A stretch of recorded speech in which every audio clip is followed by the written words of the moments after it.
Հանրային քրեական նոր հետապնդումներ, նոր մեղադրյալներ ու ոչ միայն 2008 թվականի հետընտրական արյունալի իրադարձություններից 18 տարի անց մարտի 1-ի գործով նոր զարգացումներ կան։ 2026 թվականի փետրվարի 24-ին հանրային քրեական հետապնդում է հարուցվել Հովհաննես Թամամյանի նկատմամբ։ Նա մեղադրվում է պաշտոնեական լիազորություններն անցնելուն դրդելու համար։ 2026 թվականի փետրվարի 25-ին Հովհաննես Թամամյանը կալանքի ներկայացնելու նպատակով ձերբակալվել է։ Սակայն վերջինս նկատմամբ դատարանը խափանմիջոց կալանք չի ընտրել,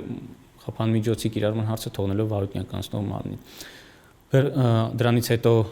Հովհաննես Թամամյանի նկատմամբ կիրառվել է բացակայելու արգելք այլընտրանքային խափանման միջոցը, սույն փուլում արդեն հայտարարվել է նաև կողմերին նախաքննության ավարտի մասին, Վարուտնյա կանցնող քննիչը մեղադրական եզրակացությունը կազմելուց հետո այն կուղարկի գլխավոր դատախազություն, այն հաստատելու եւ դատարան ուղարկելու միջնորդությամբ։ Թամամյանը հերթական նախկին պաշտոնյան է ու մարտի 1-ի գործով մեղադրանք է առաջադրվում։ Հաստատվել է, որ նա 2008-ին ոստիկանության քրեական հետախուզության գլխավոր վարչության պետի առաջին տեղակալը լինելով առանց որևէ հիմնավորման մարտի 1-ի վաղ առավոտյան ոստիկանության ծառայողներին հանձնարարել է ծեծի ենթարկել Ազատության հրապարակի հանրահավաքի մասնակից սիրողական լուսանկարիչ Էդուարդ Ասատրյանին, ապա բերման ենթարկել։ Էդուարդ Ասատրյանը, ով հանրահավաքի ամբողջ ընթացքում 2008 թվականի փետրվարի 20-ից մինչև մարտի 1 ընկած ժամանակահատվածում կատարել էր հանրահավաքի ընթացքի վերաբերյալ բազմաթիվ լուսանկարներ, շուրջ 3600 լուսանկարներ, ինչը նաև ֆիքսվել էր ոստիկանության համապատասխան ծառայողների կողմից եւ ոստիկանության քրեական հետախուզության գլխավոր վարչության պետի տեղակալի հրամանով Ազատության հրապարակին կից գտնվող Պեպինո կոչվող սրճարանի մոտ վերջինիս բռնել են եւ ռադիոկապի միջոցով հայտնել Հովհաննես Թամամյանին, վերջինիս հայտնաբերելու վերաբերյալ րոպեներ անց վերջինս է մոտեցել հենց Հովհաննես Թամամյանը, նրա հրամանով ձեռքից վերցրել են շուրջ 3600 լուսանկարները եւ լուսանկարչական սարքը, ֆոտոխցիկը, որից հետո վերջինիս նկատմամբ կիրառել են ֆիզիկական բռնություն։ Ըստ դատախազի լուսանկարչի բռնության պատճառը հավանաբար արված 3600 լուսանկարներն են, քանի որ նա օրենքի խախտում թույլ չի տվել։ Քրեական այս վարույթը նախաձեռնվել էր դեռևս 2019-ին, սակայն Թամամյանի նկատմամբ հանրային քրեական հետապնդում հարուցելու հիմքերը ձեռք են բերվել միայն 2026-ին։ Դատաբժշկական փորձաքննության եզրակացության համաձայն Էդուարդ Ասատրյանի աջ բաց կոսկրի վզիկի փակ ներմղված տեղաշարժով մեծ թմբուկավոր պոկումով կոտրվածք եւ գլխի ճակատային հատվածի սալջարդ ձևով վնասվածք, որը դատաբժշկական փորձաքննության եզրակացության համաձայն ծանր վնաս է հասցրել, այսինքն կյանքին վտանգ սպառնացող։ Սա ապացույցներից իհարկե նմանօրինակ քրեական վարույթներով ապացույցների զանգվածի մեջ ամենաէականներից մեկն է։ Մարտի 1-ի գործով բացի Թամամյանից հանրային քրեական հետապնդումներ են հարուցվել ոստիկանության եւս 4 նախկին պաշտոնյայի նկատմամբ։ Նրանց թվում են այդ ժամանակ ոստիկանության Երևանի վարչության պարեկապահակակետային գնդի հրամանատար Ռոբերտ Մելքոնյանն ու նրա տեղակալ Վալերի Օսիպյանը։ 2008 թվականի փետրվարի 29-ին Հայաստանի Հանրապետության ոստիկանության պետի պաշտոնը զբաղեցրած անձը հրահանգել է իրեն ենթակա բոլոր ստորաբաժանումներին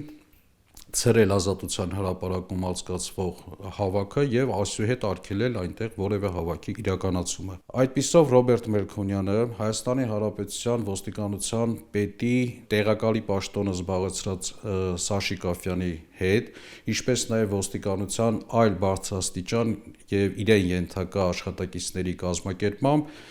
անցնելով իր ծառայական լիազորությունները, որը զգործվել է հատուկ միջոցներ եւ բռնություն գործադրելով, կազմակերպել են քաղաքացիների ցրումը Ազատության հրապարակից։ Հանրային քրեական հետապնդումներ են հարուցվել նաև պարեկապահակակետային գնդի վարչի հրամանատարներ Վարդան Գևորգյանի եւ Կարեն Մովսիսյանի նկատմամբ։ Գործով նախաքննությունը շարունակվում է։ Ինչ վերաբերում է այն ժամանակ ոստիկանապետի տեղակալ Սաշա Աֆյանին, որի նկատմամբ հարուցված հանրային քրեական հետապնդումը դադարեցվել էր վաղեմության ժամկետն անցած լինելու հիմքով, 2025 թվականի օգոստոսին այդ որոշումը փոխվել է։ Առաջադրված նոր մեղադրանքն արդեն ուղարկվել է դատարան։ Հարկ է նշել նաև, որ Սաշա Աֆյանի պաշտպանի կողմից Հայաստանի Հանրապետության գլխավոր դատախազի որոշումը Սաշա Աֆյանի նկատմամբ հանրային քրեական հետապնդումը դադարեցնելու վերաբերյալ որոշումը վերացնելու մասին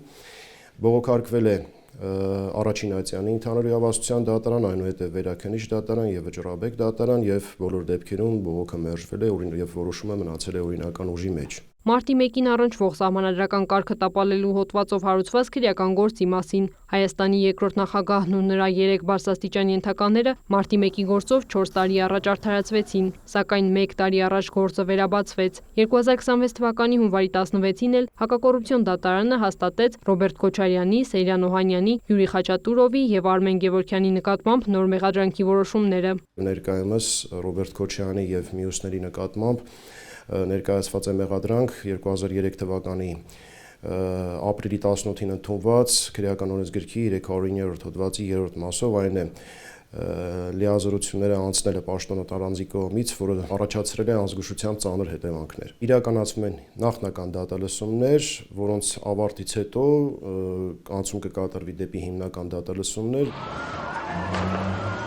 Մարտի 1-ի գործով որպես մեղադրյալ եւս 4 պաշտոնատար անձ է ներգրավված, որոնք գտնվում են հետախուզման մեջ։ Նախկին գլխավոր դատախազ Գևորգ Կոստանյանը, Պաշտպանության նախկին նախարար Միքայել Հարությունյանը, քննչական խմբի ղեկավար Վահագն Հարությունյանը, ով քրեական վարույթով իրականացրել է նախաքննություն տևական ժամանակ, եւ փորձագետ Արթուր Հովհաննիսյանը, ով քրեական վարույթի շրջանակներում իրականացրել է դատաձգաբանական փորձաքննություն, այսինքն հանդիսացել է ոստիկանության փորձաքրեագիտական վարչության փորձագետ։ 4 անձանց նկատմամբ հանրային քրեական հետապնդումը հարուցվել է 2018 թվականից հետո տարբեր հոդվածներով։ Հայկ Հովհաննիսյանը նշում է, մարտի 1-ին եւ 2-ին Երևանում տեղի ունեցած իրադարձություններին առնչություն ունեցած անձանց իրավունքների պաշտպանության ուղղությամբ եւս աշխատանքներ են իրականացվել։ Մուշեղ Սաղաթելյանն ընդդեմ Հայաստանի գործով Եվրոպական դատարանի կայացրած վճռից հետո շուրջ 33 քրեական գործերով, որոնցով կայացված են եղել մեղադրական դատական ակտեր, խոսքը 2008 թվականի մարտի 1-ի 2-ի իրադարձությունների մասին է,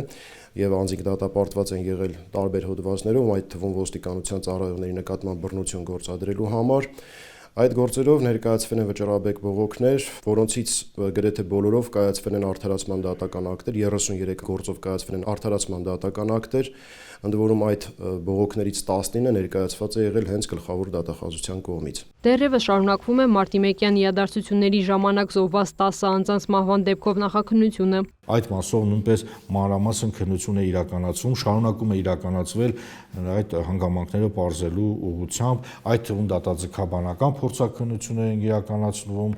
եւ այս մասով նույնպես մեծածավալ գործողություններ են կատարում։ Դեռևս որևէ անձի սպանություն կատարելու համար մեղադրանք չի ներկայացվել։ Մարտի 1-յան իրադարձությունների հանգամանքները բացահայտելու գործընթացում 20-ից ավելի քննիչներ են ներգրաված։ Համատեղ քննչական խմբի կազմում ընդգրկված են ինչպես հակակոռուպցիոն կոմիտեի, այնպես էլ քննչական կոմիտեի քննիչները։ Յուրաքանչյուրը իր կոնկրետ ուղղությամբ իրականացնում է դատավարական գործողություններ։ Մարտի 1-յան իրադարձությունների ժամանակ ոստիկանության ծառայողների գործողություններով առանձին քննիչներ են զբաղվում, զինված ուժերի ղեկավար կազմի, նաև զինված ուժերի ստորաբաժանումներում ընդգրկված անձանց մասով առանձին քննիչներ են զբաղվում, նաև որոշ առանձին քննիչներ զբաղվում են մասնավորապես հավաքի մասնակիցների հնարավոր խախտված իրավունքների բարձրաբանման,